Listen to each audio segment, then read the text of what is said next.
une malédiction tombe sur un village, transformant ses habitants en créatures terrifiantes et affamées. Le film commence avec un groupe de médecins soignant les blessures des soldats attaqués pendant la Première Guerre mondiale. Mais quelque chose de curieux se produit. L'un des soldats a été blessé par des balles en argent. Maintenant, nous revenons 35 ans avant que cela n'arrive.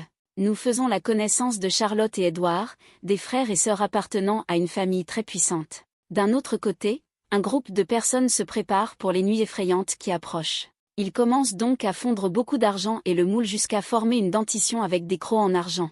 Ensuite, ils la placent sur un autel pendant qu'une femme récite des prières. Simultanément, un groupe d'hommes se réunit dans la maison des deux frères. Ils parlent de s'approprier les terres appartenant au groupe de gitans que nous venons de voir. Mais comme ils savent que ceux-ci ne se laisseront pas faire, ils décident d'envoyer une armée entière pour envahir leur territoire. Le lendemain matin, l'armée arrive et commence à détruire tout sur son passage, brûlant les maisons et les chariots.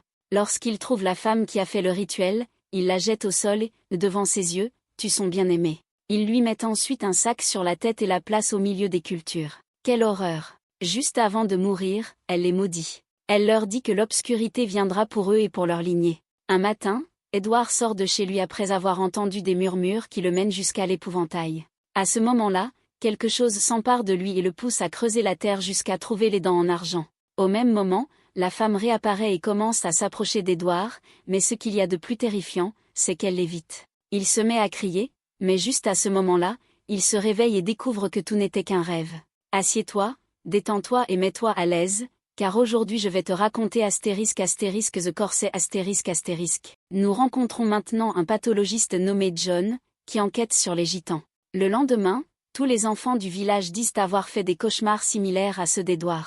Un garçon nommé Timmy emmène les frères au champ où se trouve l'épouvantail, et lorsqu'il sort les dents en argent, quelque chose le possède pour qu'il les mette. Ensuite, Picky lui donne une énorme morsure au cou. Tout le monde entend le cri d'Edward, alors ils se précipitent pour l'aider.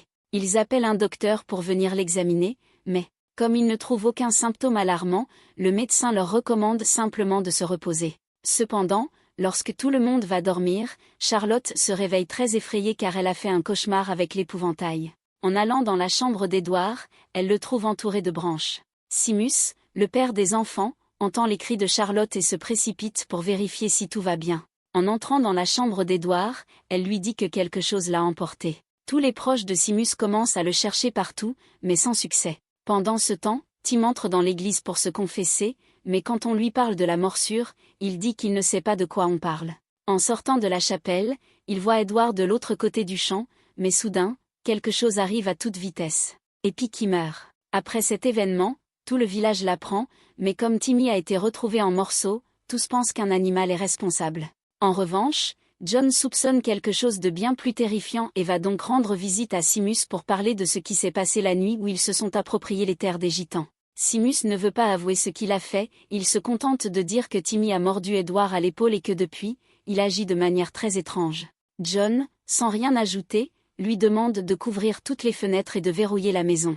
Seamus ne comprend pas pourquoi et lui demande de rester chez lui. Pendant que John inspecte les couloirs, il trouve un peu du « ketchup » d'Edward, en prend un échantillon et l'analyse au microscope. À sa grande surprise, son sang contient un liquide étrange.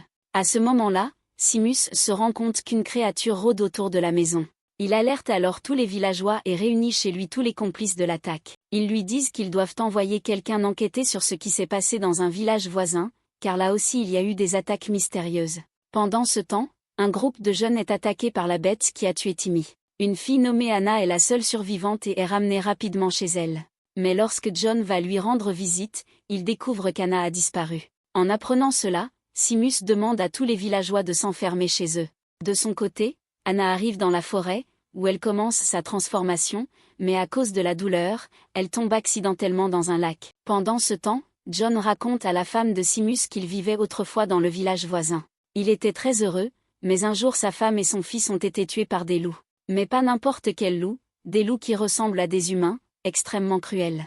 Il ajoute que ce sont les gitans qui ont créé ces malédictions, et il est certain que Seamus a réveillé leur colère en leur volant leurs terres. À cet instant, Seamus entre dans la pièce et demande à John d'arrêter de mettre des idées dans la tête de ses enfants. Plus tard, John se rend dans la forêt et installe des pièges partout, attendant le moment idéal pour éliminer la bête. Lorsque la créature apparaît, John se bat avec elle. Au milieu de ce combat épique, la bête tombe dans un piège.